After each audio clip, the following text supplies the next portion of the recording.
شیخ الاسلام حضرت مولانا مفتی محمد تقی عثمانی صاحب دامت برکاتہم فرماتے ہیں کہ ایک مرتبہ شیخ عبد الاحد ازہری جو مصر کے بہت اچھے فقیہ ہیں میرے مہمان ہوئے۔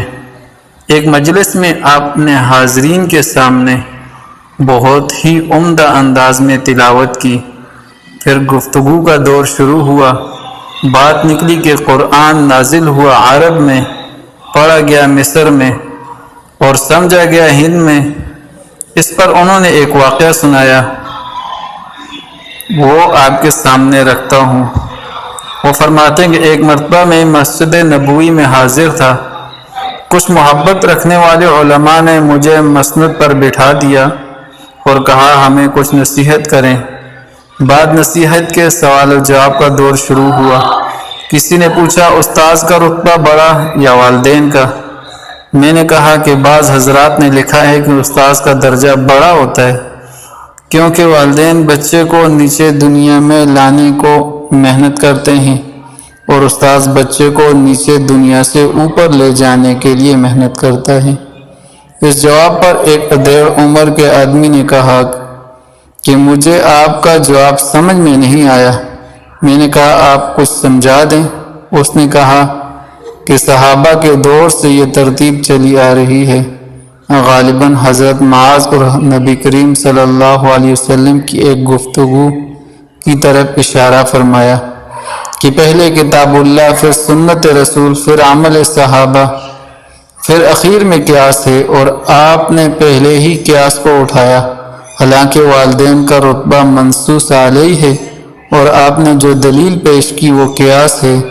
جب نص کسی چیز کی فضیلت میں وارد ہو جائے وہ ہر حال میں افضل ہی رہتی ہے تاکہ کوئی دوسری نص اس کے خلاف وارد ہو جائے۔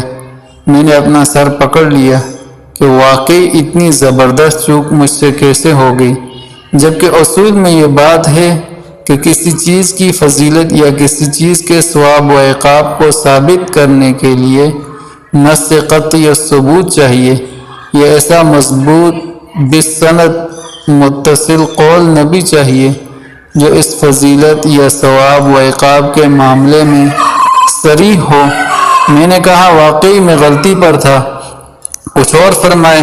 کہا کہ ایک باندی تھی ابو لہب کی، آزاد کردہ، جن کا نام تھا سویبہ، جنہوں نے چند روز آپ علیہ السلام کو اپنا دودھ پلایا تھا۔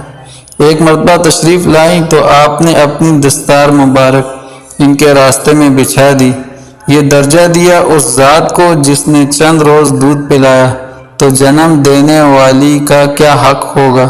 اور دوسری طرف حضرت جبرائیل علیہ السلام جو من وجہن آپ کے استاذ تھے، ان کی آمد پر اس قسم کی تکریم ثابت نہیں۔